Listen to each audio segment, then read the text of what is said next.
बनवूया गरमागरम पावभाजी। नमस्कार, मी पूनम। तुम्हा सगळ्यांचं पूनम रेसिपी मध्ये स्वागत आहे।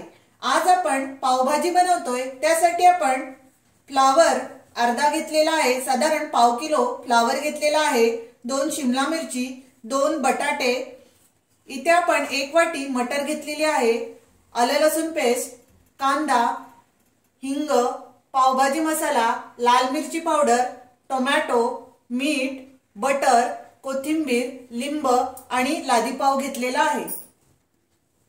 प्रथम आपण सर्व भाज्या स्वच्छ धुवून कापून कुकरला बारीक करून आपण शिजत ठेवणार आहोत।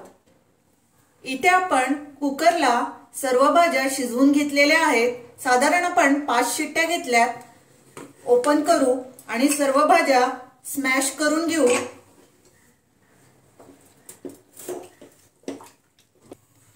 इथे आपण कढई ठेवलेली आहे, आपण फोडणी करून घेऊ। त्यामध्ये आपण बटर टाकून घेऊया।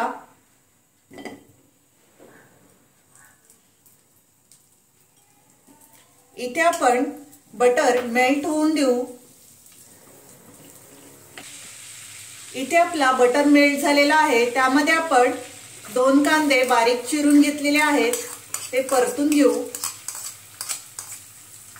मोठे 2 कांदे आहेत, बारीक चिरून घ्यायचा कांदा। आपण कांदा गोल्डन कलर वर थोडासा परतून घेऊ।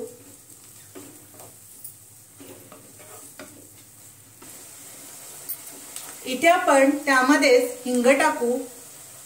इथे आपण थोडासा हिंग टाकून घेतलेला आहे आणि आलं लसूण पेस्ट साधारण आपण 1 चमचा टाकून घेऊ।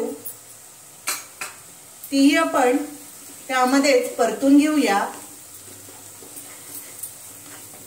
तुम्ही इथे तेलही वापरू शकता, पण मी इथे फक्त बटर मध्येच पावभाजी बनवणार आहे। खूप छान आणि सुंदर अशी पावभाजी तयार होते। इथे आपण कांदा परतून घेतलेला आहे, त्यामध्येच आपण 2 टोमॅटो, तीही आपण बारीक चिरून घेतलेली आहेत, तीही आपण मऊ होईपर्यंत परतून घेऊ। इथे आपण टोमॅटो ही परतून घेतलेला आहे, त्यामध्ये चवीनुसार आपण मीठ टाकून घेऊ आणि आपण इथे लाल मिरची पावडर साधारण 2 चमचे टाकून घेतलेली आहे। तुम्हाला किती तिखट हवंय तसं तुम्ही टाका। आणि इथे पावभाजी मसाला 1 चमचा टाकून घेतलेला आहे। सर्व मसाले आपण परतून घेऊ। इथे आपण मसाले परतून घेतलेले आहेत, त्यामध्ये आपण स्मॅश करून घेतलेलं सर्व आपण टाकून घेऊ।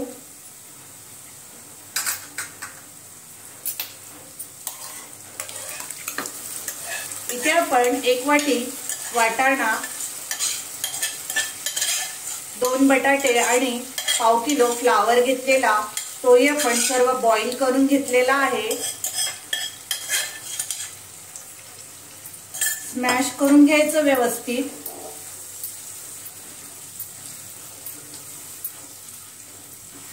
इथे आपण कुकर मध्ये थोडंसं पाणी टाकलेलं आहे, साधारण पाव ग्लास पाणी टाकलेलं आहे।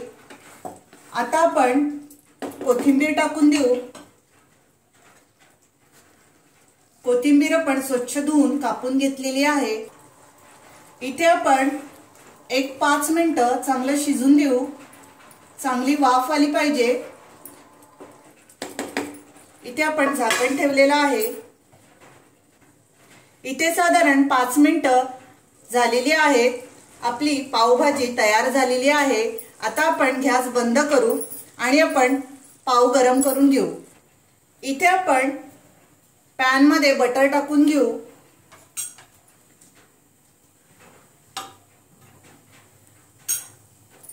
इथे आपण लादी पाव घेतलेला आहे, आता आपण शेकून घेऊ। वरूनही आपण बटर टाकून घेऊ। इथे आपण दोन्ही बाजूनी पाव शेकून घेऊ। पाव बघा शेकून घेतलेले आहेत। आता गॅस बंद करू आणि प्लेटमध्ये पावभाजी सर्व करून घेऊ। इथे आपण गरमागरम पावभाजी आणि त्यावर कांदा आणि कोथिंबीर आणि सोबत लिंब आणि लादी पाव आपण भाजून घेतलेले आहेत, तेही आपण प्लेटमध्ये वाढून घेतलेले आहेत। गरमागरम खायला पावभाजी तुम्ही नक्की बनवा। मुलांची घरात बर्थडे पार्टी वगैरे असेल तरीही तुम्ही असा मेनू करू शकता, मुलांना खूप आवडेल। तुम्ही माझी ही रेसिपी नक्की ट्राय करा। माझा व्हिडिओ तुम्हाला आवडला असेल तर लाईक करा, शेअर करा आणि माझ्या चॅनलला सबस्क्राइब करा। थँक्यू।